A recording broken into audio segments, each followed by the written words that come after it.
Hey, Crossroads Church family, it's the weekly update. And I pray that you're having a week in which you're seeing Christ at work in your life, whatever the circumstances may be.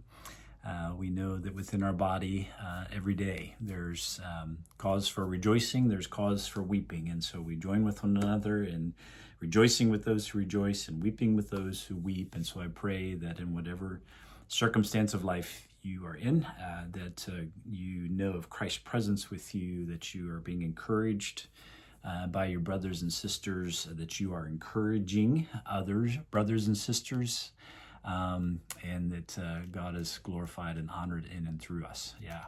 So it's a weekly update. It's a chance for me to just encourage you a little bit, to remind you of what's going on around Crossroads, and to prep you a little bit for our worship gathering this coming Sunday. So we just rejoiced together. The offering for the Peru team came in last week, $8,037.06. And so what a great opportunity for us to support and love our brothers who are heading down to Peru to help build a church building there. So continue to pray for them. And if you would like to still give, you can. You can do that digitally by just selecting the drop down on the drop down menu there, the Peru team, and all of that funding will go. We maybe weren't real clear with you on what the financial need is.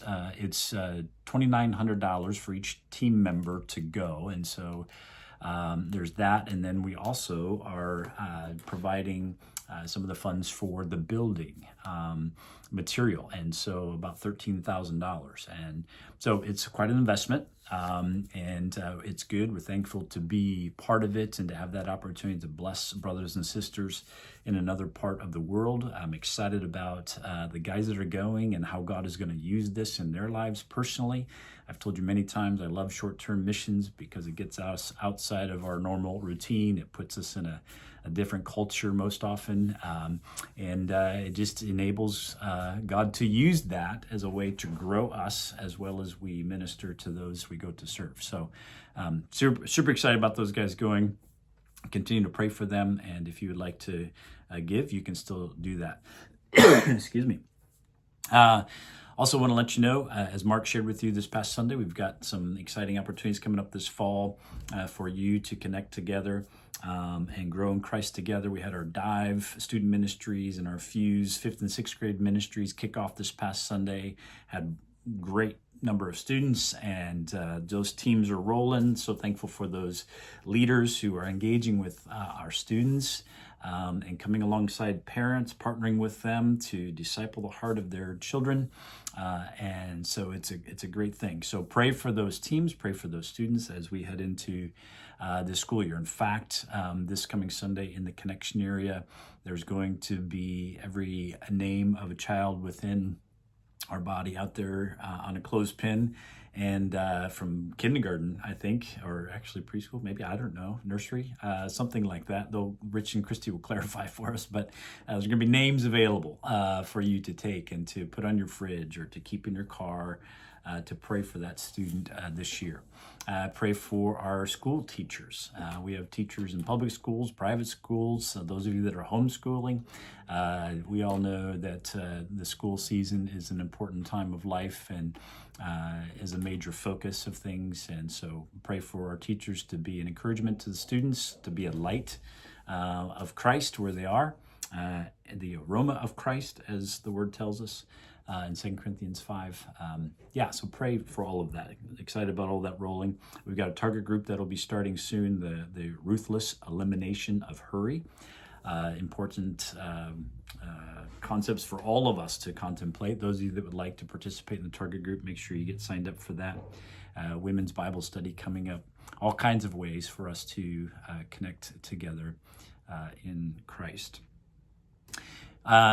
One thing I need to update you on regarding the groundbreaking ceremony on Monday. We had told you that'll be at 12:30. However, this week, we've had some news come our way that has caused us to change those plans just a little bit.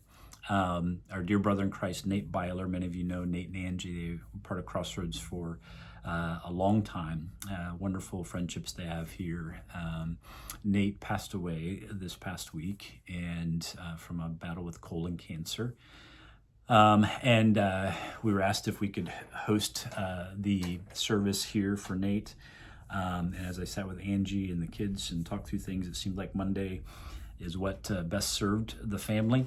And so we are going to have visitation here from 12 to 3, and then the service at 3 o'clock, which impacts the time that we had initially scheduled for our public groundbreaking ceremony. And that's all right. We shifted that to 10 a.m.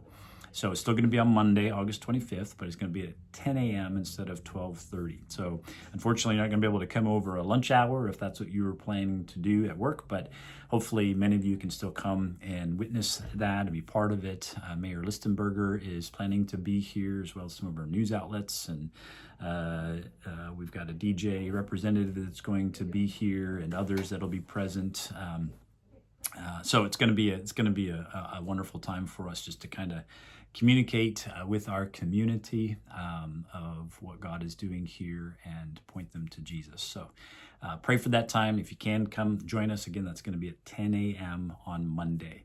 And we encourage you to be praying for the Byler family. Come and grieve with Angie, as well as we celebrate Nate's life, a man of faith and trust in God. So we know that he is now with Christ, and we are thankful for that hope in the midst of this. So come and be with them during that time as well. All right.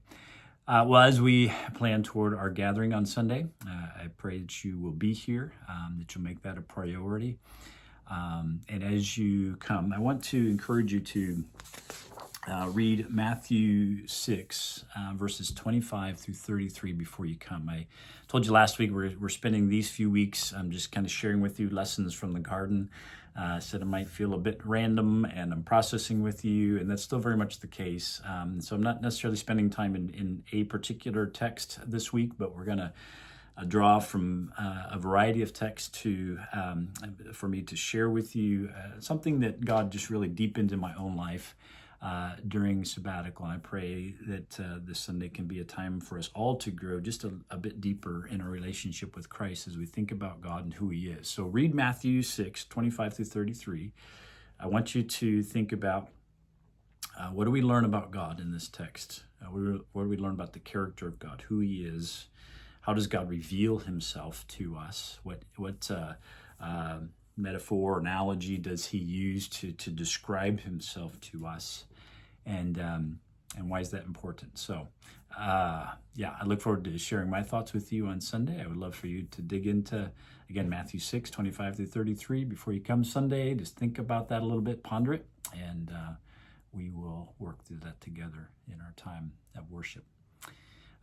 So until we gather on Sunday, in whatever circumstance of life you may find yourself in, I pray that God's grace and his peace will be multiplied to you.